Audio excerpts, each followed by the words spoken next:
All right, this is part two, I guess, kind of what's going on in the WordPress community with Matt Mullenweg. And to sum it up, basically, I have a YouTube video here. If you want to go to YouTube and search for 4 questions I have for Matt Mullenweg, but basically, that'll kind of catch you up a little bit. But I'll go ahead and just start with there is on Friday. What was the date? So 6 days ago. So it was the 20th, I think, September 20th, 2024. Matt Mullenweg gets on stage and basically throws WP Engine under the bus. Here is the talk where Matt talks about, for example, Lee, this guy that apparently owns WP Engine, and how WP Engine is not giving back to the WordPress community. And obviously that's going to hit Reddit. Here's a blog post on Reddit about it, and things have progressed in a bad way. And for example, WP Engine now has a cease and desist letter that was just posted a couple days ago. And so now we have this situation where Matt has decided that let me just show you guys this screenshot and explain this. So this is if you log in on WP Engine right here, it says basically that WordPress.org has blocked WP Engine customers from updating WordPress. Okay, so Matt or Automatic, I'm gonna say Matt because he is, the buck stops here. So it's definitely it's Matt's company. This was Matt's decision, and this is something like 1.4 million customers, I think, is what WP Engine claims to have. So you have the person that is in charge of a open source project. His name's Matt, and he forked a project called WordPress, or actually he forked a project called B2 blog or log, and it became WordPress. And open source means you're supposed to be able to use it and not have any not be required to give back. Here's the problem. Matt saw the success of WP Engine. I understand that their service has not been as good as it was. I was a big fan of WP Engine in 2015, 16, and 17, and then the service, this I think they grew too fast, and their support wasn't as good, and so I'm not a huge fan of WP Engine when it comes to support, but that's how I feel about a lot of hosting companies. There's not, I feel like I can do a pretty good job hosting, so I tend to throw things on DigitalOcean.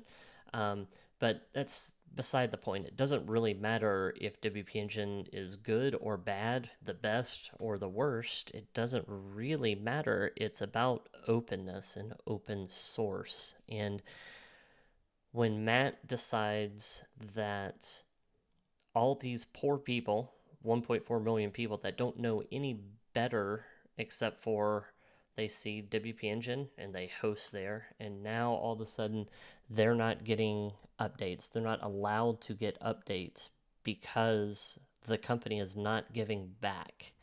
That is a major red flag for any organization that is thinking about doing open source.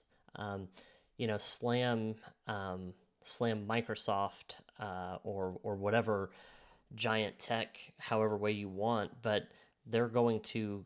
I don't need to worry about, well, is Microsoft going to be happy with me? Are they going to allow me to use the software? Am I going to allow to get updates? Um, that puts a very bad precedence in what's how the whole WordPress ecosystem works. And I think this is a really, really bad decision to penalize. I mean, Matt has the right to complain about him not, about WP Engine not giving back to the community. That's fine. He can complain all day long. When we start blocking people from getting security updates and things like that, it puts a major red flag where organizations are going to say, is WordPress safe? Is it going to be something that is allowed? Like, am I giving back enough to the WordPress community to get those updates? It's just an extremely bad situation. So that's what's happening right now with WP Engine is we can't get, if you have a website on there, you can't get WordPress updates, theme updates, and things like that. I'm sure they'll figure out a workaround. But to me, it's all about big picture. What does this look like in 2 years once all this settles down? And then the other thing that I think is extremely problematic. I highly recommend everybody to look at this cease and desist letter that that WP Engine posted. It has screenshots of what Matt is saying, and it these text messages are Matt Mullenweg, if these are true, again, this is all going into the legal realm, so I'm probably going to stop commenting so much about what's going on between WP Engine and Automatic, because to me it's more important, how safe am I using this? But these text messages are that Matt did, like, I can't imagine the owner or the organizer of MySQL or PHP or whatever calling me out for not giving back, but Matt feels like it's okay to do that. That's just a red flag for me. I think this is going to put a bad stain on the whole WordPress community in the long run. How Matt should have handled it, in my humble opinion, he should have just done a normal Q&A like he planned, and sure, have a blog post about this stuff, get it out there, but that wasn't the place for it. And now it's exploded where I think people are going to start questioning the use of WordPress. Is it safe for me to use it? So I could be wrong. I hope I'm wrong. I don't want it to be that way, but that's what is happening right now. So I'll try to keep you guys posted and post another blog post. But I'm just kind of in shock right now on that it came to this. All right, see ya.